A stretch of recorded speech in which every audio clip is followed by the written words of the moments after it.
प्रणाम। जय श्री राम। हरि अनंत, हरि कथा अनंता। प्रभु के अनंत स्वरूप हैं और उसी प्रकार प्रभु की कथाएं भी अनंत हैं, जिनको बहुत प्रकार से सुना और कहा जाता है। उन्हीं कथाओं में से एक कथा के द्वारा भगवान श्री कृष्ण ये बताते हैं कि हमको किन दो परिस्थितियों में भोजन करना चाहिए। देखिए, जब पांडव अपना सब कुछ हार गए थे और वनवास अज्ञातवास भोग रहे थे, उसी समय कौरवों ने पांडवों पर अत्याचार किए।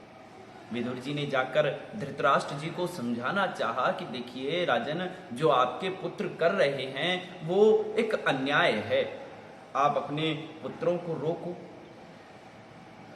जब इस प्रकार विदुर जी समझा रहे थे, तभी दुर्योधन महल में आया और आकर विदुर जी से बोला, अरे हे दासी पुत्र, तुम मेरे पिता को मेरे खिलाफ भड़का रहे हो, जाओ इस महल से बाहर हो जाओ।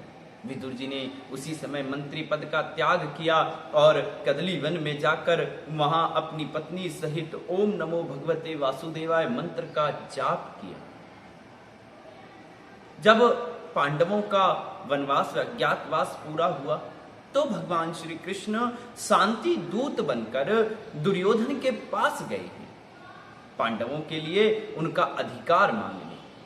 जैसे ही दुर्योधन को पता लगा कि श्री कृष्ण आ रहे हैं, दुर्योधन ने 56 प्रकार के भोग बनवाए। भगवान श्री कृष्ण सभा में पहुंचे। सभा में भगवान श्री कृष्ण के लिए बहुत सुंदर सिंहासन लगाया गया। प्रभु सिंहासन पर जाकर आसीन हुए और दुर्योधन से प्रभु ने कहा कि दुर्योधन, पांडव तुम्हारे काका के बेटे हैं। देखिए, वैसे यदि नीति देखी जाए तो दुर्योधन पांडवों का आधे राज्य पर अधिकार है, लेकिन मैं फिर भी तुमसे उनके लिए आधा राज्य नहीं मांगता। मैं 5 पांडवों के लिए तुमसे 5 गांवों की याचना करता हूं। मैं पांडवों को इसी में समझा लूंगा। लेकिन दुर्योधन अहंकार में मुग्ध था। दुर्योधन ने कहा उच्च स्वर में भगवान श्री कृष्ण से कि मैं सुई की नोक भर भूमि भी बिना युद्ध के नहीं दूंगा। भगवान श्री कृष्ण ने दुर्योधन को देखिए भविष्य का दर्शन कराया कि देखो दुर्योधन, यदि युद्ध होगा तो युद्ध में अनेकों बच्चे, लाखों बच्चे अनाथ हो जाएंगे, लाखों स्त्रियां विधवा हो जाएंगी, बहुत रक्त बहेगा, इसलिए बिना युद्ध के ही मान जाओ। लेकिन दुर्योधन नहीं समझा। भगवान श्री कृष्ण ने कहा जैसी दुर्योधन आपकी इच्छा। और प्रभु इतना कहकर उस सभा से खड़े होकर जैसे ही वापस जाने लगे, दुर्योधन ने कहा, अरे प्रभु रुको, मैंने आपके लिए 56 प्रकार के भोग बनवाए हैं, आप उनको तो पाइए। भगवान श्री कृष्ण ने बहुत सुंदर जवाब।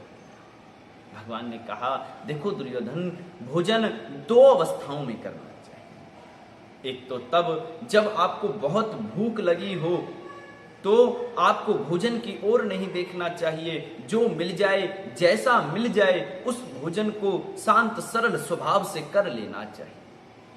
और दूसरी परिस्थिति प्रभु ने बताई कि यदि भोजन कराने वाले के मन में आपके प्रति बहुत प्रेम है तो आपका पेट चाहे कितना ही भरा क्यों ना हो, आपको भोजन कर लेना चाहिए। दुर्योधन, यहां तो दोनों में से कोई भी स्थिति नहीं दिखती। ना तो मुझे भूख है, ना ही तुम्हारे मन में भोजन खिलाने का प्रेम मुझे दिखता है। आज तो मैं भोजन मेरे विदुर काका के घर पर करूंगा। इतना कहे प्रभु उस सभा से वापस लौटे। बोले वृंदावन बांके बिहारी लाल की जय।